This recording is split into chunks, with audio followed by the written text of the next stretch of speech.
In today's video, we're going to continue our 2019 NHL offseason series, and we're taking a look at the Calgary Flames, and that's coming up next.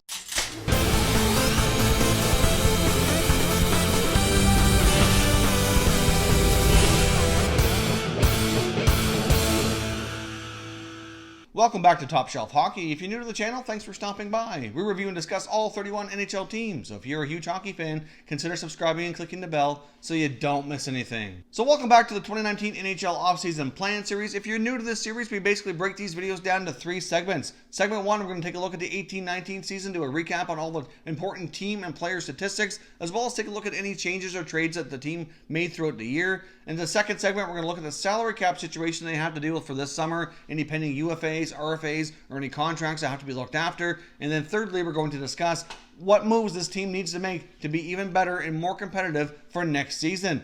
Also, if you're new to this series, I'll put a link up here in the YouTube cards for a playlist for all the other teams that have already been covered. Certainly check those out if you haven't already. There's a few teams left to be covered. If you don't see them in the playlist, stay tuned for those coming here over the next few days.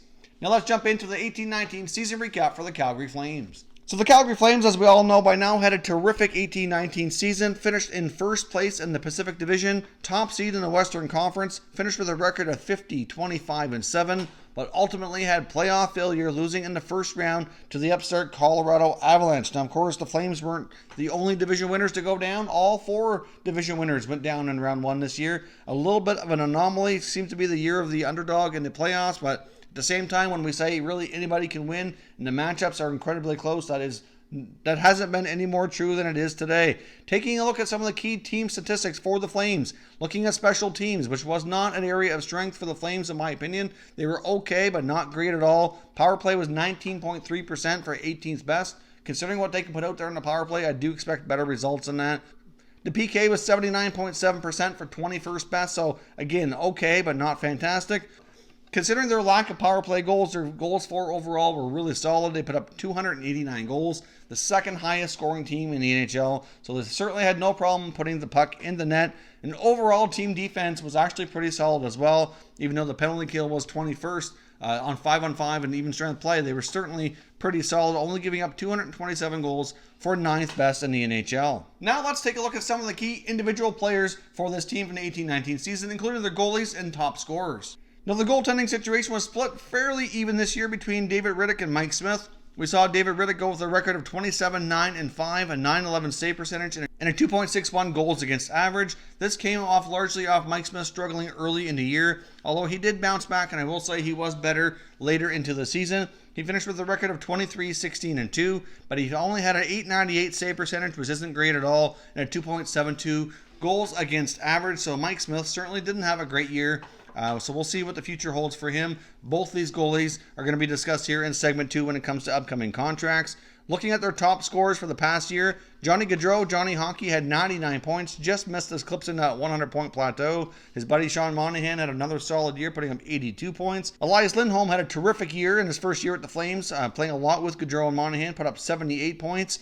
Pending RFA, Matthew Tkachuk had an excellent year, still continuing to build upon his progress here, put up 77 points. And top defenseman on the team and one of the Norris Trophy finalists, Mark Giordano, finished the year with 74 points. Taking a look at any changes or anything significant that happened to this team throughout the year, there really wasn't a whole lot. Most of their significant changes happened during last offseason, where they had a change in head coach, where they brought in Bill Peters, who left the Carolina Hurricanes to come coach the Calgary Flames. And of course, they had that big draft day trade last year with the Hurricanes as well, bringing in Elias Lindholm and Noah Hannafin from the Hurricanes for Michael Ferland, Dougie Hamilton, and the rights to Adam Fox. Of course, they later traded Fox because they couldn't get him signed. So far, I must say, I think the Flames are winning that deal. Lindholm had a terrific season. Michael Ferland got off to a pretty good start with the Carolina Hurricanes, but did fizzle out. So Lindholm certainly was the best player so far in that trade. So I'm giving the edge to the Calgary for the time being on that trade. Now let's jump over here and take a look at segment 2, where we look at their salary cap situation and any contracts that are up for renewal this summer. The Calgary Flames do have some big contracts to get done this year, including one of the bigger ones around the NHL, and that's going to be restricted free agent forward Matthew Tkachuk, who just completed his entry-level deal. He's had significant progress every year, a 77-point player, and I'm sure he's going to be demanding some big bucks here over some long term. So we'll see what the Flames can get done, but that's certainly going to be a big one for them. On the restricted free agent front, we also have forward Sam Bennett and goaltender David Rittich. So, of course, they're both pieces that likely want to be retained here. I mean, Sam Bennett's name has been mentioned in trade talk, but we'll see. Either way, they'd want to get him signed first so he'd have more value. But certainly David Rittich is another interesting player. He really emerged to be one of the main reasons this team had so much success last year. Even though Mike Smith did get a chance to play more in the playoffs, I do think Rittich very well could be the goaltender of the immediate future for this club.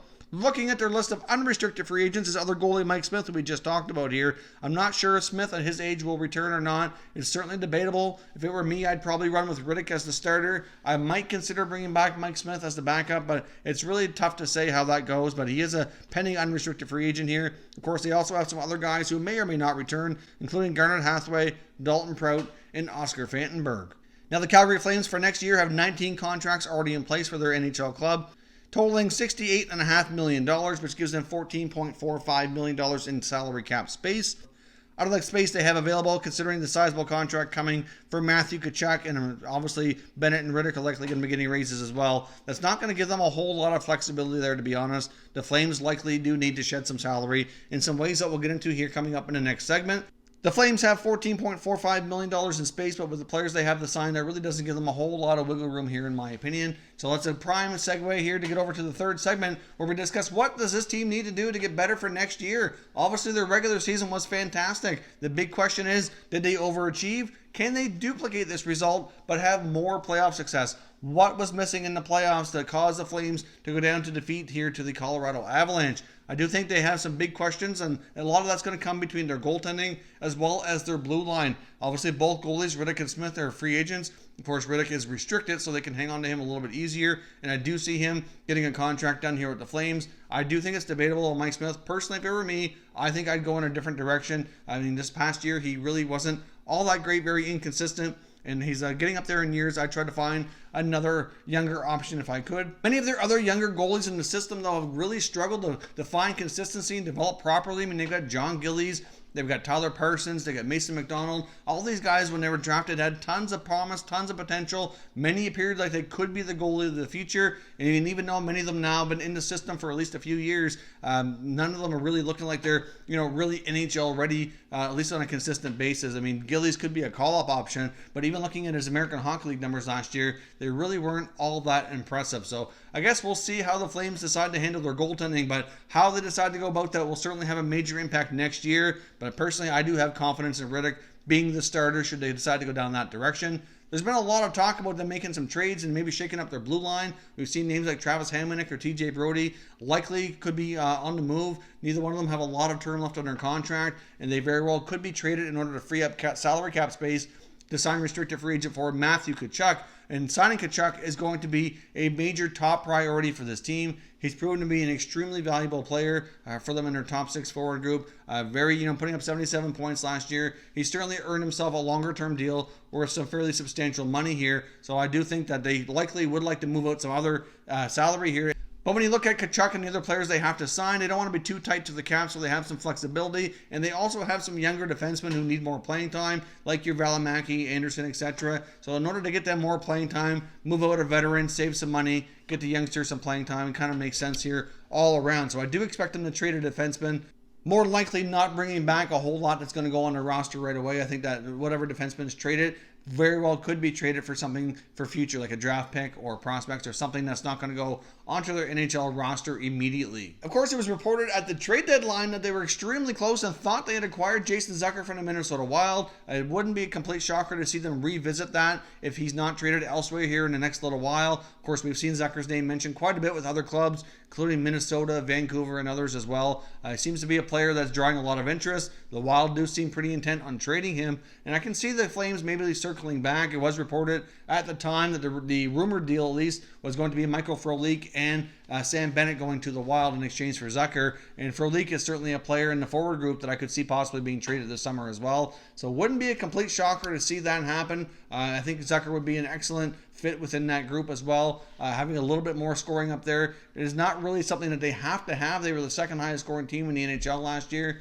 But if you take a look at all their players, there is a possibility here that maybe some might regress and might have overachieved a little bit. course, you got James Neal, who just signed that big free agent contract last year. Hasn't really worked out, so obviously he's not playing where he's normally used to playing. He's used to playing with more dynamic offensive players, and certainly he wasn't used to playing like a third line type of role, which he did get oftentimes throughout the year. So that certainly impacted his numbers as well. Maybe acquiring a guy like Zucker could certainly shake up their lineup enough that they can have a more offensive line there and not rely so much on the top line of Monahan, Gaudreau, and Lindholm. Because there were times during the season when those guys kind of went a little bit quiet or certainly struggled a little bit, that the team did struggle as well. I mean, they all had phenomenal years and were a big part of the reason why they were the number 2 overall scoring team in the NHL last year. So a lot of decisions in Calgary. Do they revisit the Zucker trade? How do they handle their goaltending? Do they trade a defenseman?